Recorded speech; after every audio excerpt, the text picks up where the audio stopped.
नमस्कार दोस्तों, तो आइए जो आज बात करने वाले हैं शुक्राणु की संरचना के बारे में बात करने वाले हैं। क्योंकि दोस्तों ये जो टॉपिक है बहुत ही इम्पोर्टेंट है।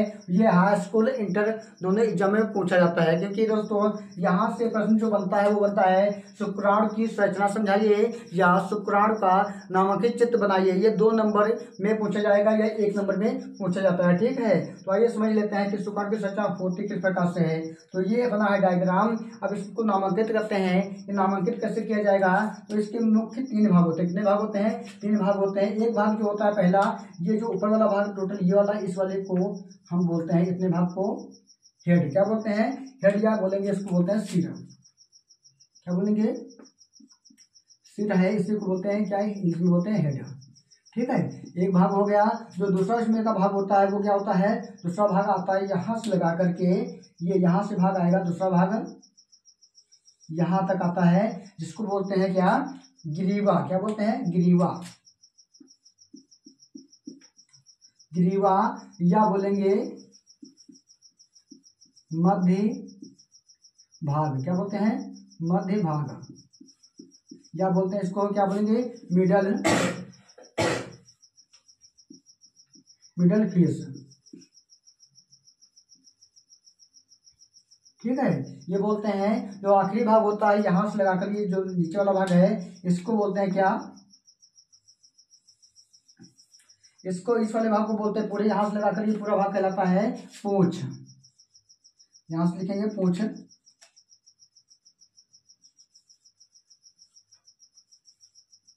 ठीक है, ये क्या है? पूंछ है, जिसको बोलते हैं टेल। ठीक है, ये है पूंछ। तो इस प्रकार से 3 भाग होते हैं। और जो शुक्राणु होता है ये 60 माइक्रोमीटर लंबा होता है। कितना होता है? 60 माइक्रोमीटर लंबाई इसकी होती है। यहां से लगाकर कितने लंबे होते हैं? 60 माइक्रोमीटर।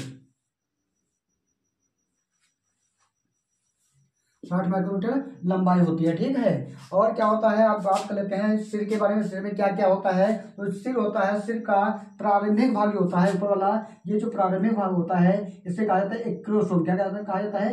एक्रोसोम कहा जाता है। यानी सिर का प्रारंभिक भाग क्या कहलाता है? एक्रोसोम कहलाता है। जो एक्रोसोम होता है एक गाल्जी काय द्वारा निर्मित होता है। जिसके द्वारा? गाल्जी काय द्वारा। गाल्जी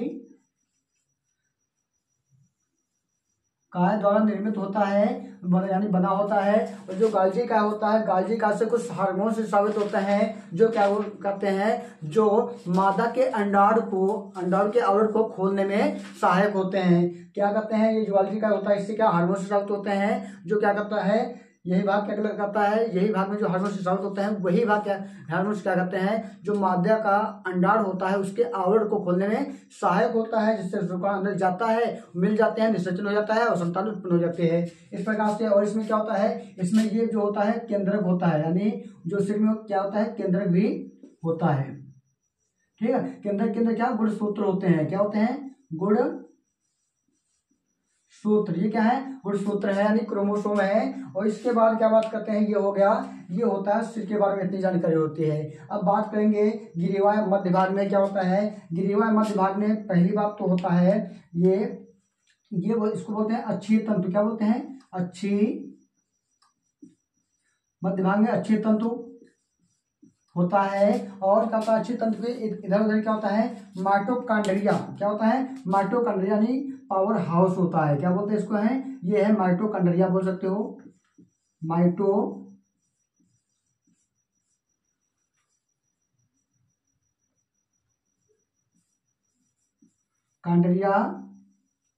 इसी को माइटोकॉन्ड्रिया बोलते हैं। और इसको बोलते हैं पावर हाउस। इंग्लिश में लिखेंगे तो इसको माइटोकॉन्ड्रिया लिखेंगे।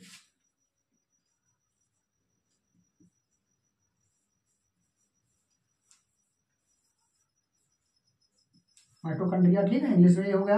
और इसी को बोलते हैं पावर हाउस, क्योंकि ये क्या करता है, माइटोकॉन्ड्रिया क्या करता है, वो शुक्राणु को ऊर्जा प्रदान करता है। ऊर्जा प्रदान करके तभी क्या गत करते हैं। ठीक है, ये हो जाता है। फिर यही क्या होता है, इसके नीचे जो अच्छी तंतु होता है, पूंछ जो होते हैं, पूंछ में क्या होता है, अच्छी तंतु मध्य भाग से लगाकर यानी अंतिम भाग तक स्थित होता है। यहाँ पर भी क्या अच्छी तंतु होता है। यही क्या है, अच्छी तंतु भी है। यहाँ पर भी अच्छी तंतु।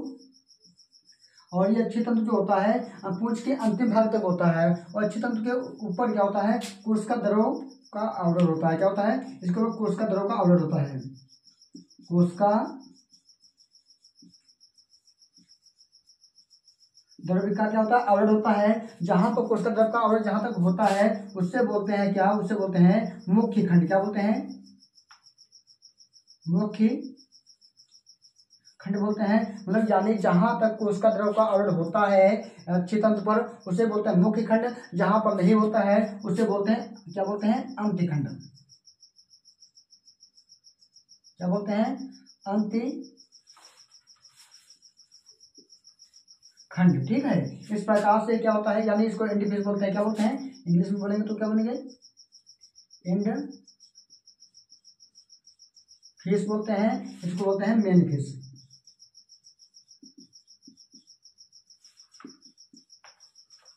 ठीक है, इस प्रकार से टॉपिक क्या होता है, इस प्रकार से आएगा आपका। और ये जो होता है शुक्राणु जो होता है ये मादा में जब ये जाते हैं, मादा के योनि में जब शुभाशुभ क्रिया के समय जाते हैं तो इनकी संख्या लगभग एक बार में जाती है 30 से 40 करोड़ जाती है। 30 से 40 करोड़ जाती है, सोच लेना, समझ लेना, 30 से 40 करोड़ जाती है। ठीक है, इतना ही जानकारी इसमें है। बस अगर आपको इतना पता है तो आपको आराम से, यानी दो जितने नंबर में आएगा 2-3 नंबर में तो आपको मिल जाएंगे। ठीक है, आपको जब नामांकित करना है तो नामांकित करने के लिए आपको ये सब पद लिखना है, बस इतने ही, इतने में आपको पूरे नंबर मिल जाएंगे। इस प्रकार से आपको बनाना है। ये वीडियो अगर अच्छी लगे तो वीडियो को शेयर करना दोस्तों, क्योंकि उनको भी पता हो जाए कि शुक्राणु की संरचना किस प्रकार से बनाई जाती है और किस प्रकार से इसमें लिखना है। ठीक है, बहुत इंपॉर्टेंट है, वेरी और याद कर लीजिए, बना के प्रैक्टिस कर लीजिए। तो स्क्रीनशॉट ले सकते हो इसको। थैंक यू दोस्तों, मिलते हैं अगली वीडियो में टॉपिक।